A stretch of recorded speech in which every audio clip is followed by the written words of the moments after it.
ఒక స్ఫూర్తిదాయకంగా ఉంటుంది, సమాజానికి ఒక దిక్సూచిగా నిలుస్తూ ఉంటుంది. గత పరంపర చూసినట్టయితే పార్టీలు ఏవైనా కూడా ఒక చుక్కా రామయ్య గారు, ఒక ప్రొఫెసర్ నాగేశ్వర్ గారు, ఒక ఎల్ఎస్ రాజు గారు, డాక్టర్ రాజేశ్వరరావు గారు, రామచంద్రరావు గారు, కపిలవాయి దిలీప్ కుమార్ గారు, లేదా డాక్టర్ పల్లా రాజేశ్వర రెడ్డి గారు, వీళ్ళంతా కూడా విజనరీస్, థింకర్స్, ఇంటలెక్చువల్స్. సమాజానికి ఏదైనా సంక్షోభం ఏర్పడ్డప్పుడు ఆ సమాజానికి దారి చూపగలిగే సత్తా ఉన్నటువంటి నాయకులు వీళ్ళంతా కూడా. సమాజానికి ఆదర్శంగా నిలబడగలిగినటువంటి వాళ్ళు, ఉదాహరణగా నిలిచినటువంటి వాళ్ళు. అలాంటి వాళ్ళనే ప్రతిసారి పట్టభద్రులు ఎన్నుకుంటూ వస్తున్నారు. తప్పకుండా ఈసారి కూడా అదే పరంపర కొనసాగుతాయని చెప్పి నేను విశ్వసిస్తున్నా. మిత్రులారా, మండలి అంటే పెద్దల సభ. ఆ పెద్దల సభలో మేధావులను పంపుతారు తప్ప మోసగాళ్ళను పంపరు పంపరు పంపరు అని చెప్పి ఈ సందర్భంగా గుర్తు చేస్తున్నా.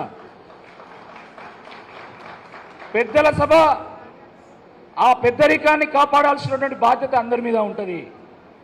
కాబట్టి ఆ పెద్దల సభ యొక్క పెద్దరికాన్ని కాపాడేటువంటి వాళ్ళని పంపుతారా, లేకపోతే పెద్దల సభ యొక్క స్థాయిని, ఆ గౌరవాన్ని తగ్గించే వాళ్ళని పంపుతారా? ఒక్కసారి ఆలోచించాల్సిందిగా కోరుతున్నాను.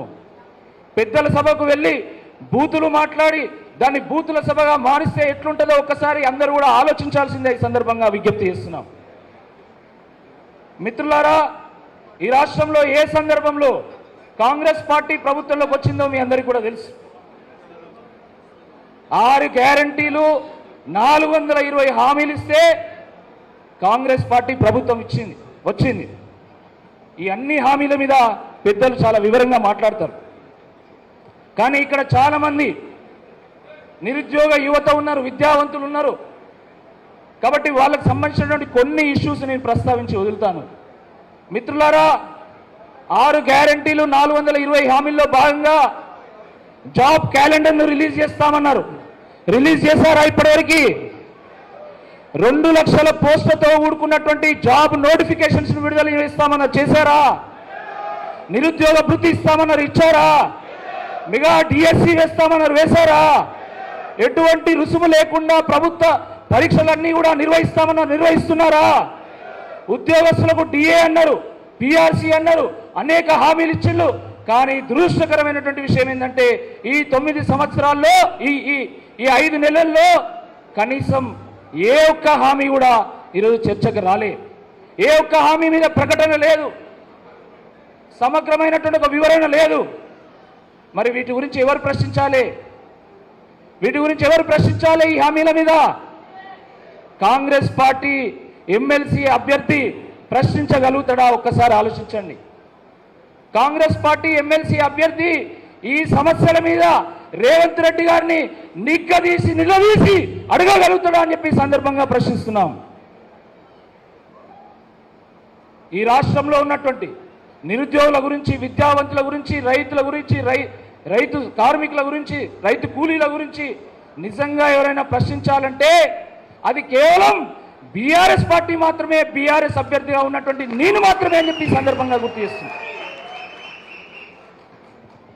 ఒకవేళ ఈ ఎన్నికలో కాంగ్రెస్ పార్టీ ఎమ్మెల్సీ అభ్యర్థి ఓడిపోయినా కాంగ్రెస్ ప్రభుత్వానికి వచ్చేటువంటి ముప్పేం లేదు, ఆ ప్రభుత్వం కొనసాగుతుంది. కానీ ఒకవేళ ఎమ్మెల్సీ అభ్యర్థిగా నేను గెలిస్తే ఈ నిరుద్యోగుల పక్షాన, ఈ విద్యావంతుల పక్షాన, తెలంగాణ సబ్బండ వర్గాల పక్షాన, తెలంగాణ పక్షాన, బీఆర్ఎస్ పక్షాన గొంతెత్తి గలమెత్తి గర్జించి తప్పకుండా ఈ ప్రభుత్వాన్ని నిలదీసి ప్రజలకు న్యాయం చేస్తామని చెప్పి సందర్భం గుర్తు చేస్తున్నాం. మిత్రులారా, తెల్లారు లేస్తే నేను ప్రశ్నించే గొంతు అని ఒక ఆయన గొంతు ఎంచుకుంటున్నాడు. మరి 5 నెలల్లో ఒక్క ప్రశ్న అయినా వేసిండా? ఆయన ఒక్క ప్రశ్న అయినా వేసిండా? కాబట్టి ప్రభుత్వాన్ని ప్రశ్నించే వాళ్ళని కోరుకుంటారా, లేకపోతే ప్రభుత్వాన్ని ప్రశంసించే వాళ్ళని కోరుకుంటారా? ఒక్కసారి ఆలోచించాల్సిందిగా కోరుతున్నాను. ప్రభుత్వాన్ని ప్రశ్నించే వాళ్ళని కోరుకుంటారా, ప్రభుత్వంలో ఉన్నటువంటి ఒక నాయకుడికి తొత్తుగా మారినటువంటి వాళ్ళని కోరుకుంటారా? ఒక్కసారి ఆలోచించాల్సిందిగా కోరుతున్నాను. నేను మీ బిడ్డను, ఈ ఓరుగల్లో పుట్టి పెరిగినటువంటి వాడిని. ఈ ఓరుగల్లు అనే తల్లి ఒడిలో పెరిగినటువంటి వాడిని, ఒక రైతు కుటుంబం నుంచి వచ్చినటువంటి వాడిని, ఒక వ్యవసాయ నేపథ్యం ఉన్నటువంటి కుటుంబం నుంచి వచ్చినటువంటి వాడిని, కష్టం అంటే పేదరికం అంటే ఏందో తెలిసినటువంటి వాడిని, ఎంతో కష్టపడి చదువుకొని పిచ్ పిలానికి వెళ్ళి అక్కడ 2 సార్లు విద్యార్థి నాయకుడిగా ఎన్నికల్లో గెలిచి ఉత్తమ విద్యార్థిగా గోల్డ్ మెడల్ అందుకొని దాని తర్వాత అమెరికా వెళ్ళి అక్కడ ఫేస్బుక్ సిటీ బ్యాంకులో పనిచేసి దాని అనంతరం పుట్టిన గడ్డ రుణం తీర్చుకోవాలి, మన ఓరుగల్లు కాకతీయుల రాజధాని కాబట్టి ఆ పూర్వ వైభవాన్ని తీసుకురావాలి, నా వంతు పాత్ర పోషించాలనేటువంటి ఉద్దేశంతోనే నేను ఆ రోజు ఉద్యోగం మానేసి నేను వరంగల్కి వచ్చి రాజకీయాల్లో ప్రవేశించడం జరిగింది. నాడు భారతీయ జనతా పార్టీలో అయినా నేడు బీఆర్ఎస్లో అయినా కూడా ప్రజలతోనే మమేకమవుతూ, ప్రజలకు ఆపద వచ్చినప్పుడు అండగా నిలుస్తూ, ప్రజలకు ఆసరా అవసరమైనప్పుడు వారికి తోడుగా ఉంటూ, ప్రజా సమస్యల మీద గొంతెత్తి గలమెత్తి పోరాడుతూ ప్రజలతోని మమేకమైనటువంటి వ్యక్తిని. ఈ ఓరుగల్లు మీద సంపూర్ణమైనటువంటి అవగాహన ఉంది నాకు. ఈ అనేక రంగాలకు సంబంధించినటువంటి వ్యక్తుల మీద, ఆ ఇష్యూస్ మీద నాకు సంపూర్ణమైనటువంటి అవగాహన ఉంది. ప్రభుత్వ టీచర్లు కానీ, ప్రైవేట్ టీచర్లు కానీ, ఆశా వర్కర్లు, అంగన్వాడీ వర్కర్లు, కాంట్రాక్ట్ లేబర్, అవుట్సోర్సింగ్ లేబర్, ఈ రకంగా అనేక సమస్యల మీద అవగాహన ఉంది.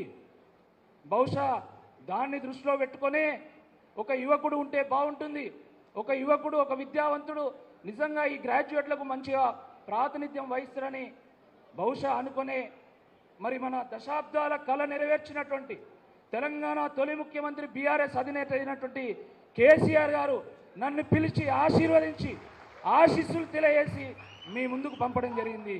దానికి సహకరించినటువంటి ఈ నాయకులందరూ కూడా, ముఖ్యంగా కేటీ రామారావు గారికి, మన దయాకర్ రావు గారికి, వేదిక మీద ఉన్నటువంటి మాజీ శాసనసభ్యులు, ప్రస్తుత శాసనసభ్యులు అందరూ కూడా నేను పేరు పేరున ధన్యవాదాలు తెలియజేస్తున్నాను. ఎందుకంటే చాలా సందర్భాల్లో విద్యావంతులు రాజకీయాల్లోకి రావాలి, యువత రాజకీయాల్లోకి రావాలి, మంచి వాళ్ళు రాజకీయాల్లోకి రావాలని చాలాసార్లు చెప్తుంటాం. కానీ మనం వచ్చినా మనల్ని ఆదరించరు. నా అనుభవంతో మీ అందరికీ తెలుసు, నాకు ఎటువంటి అనుభవం ఎదురైందో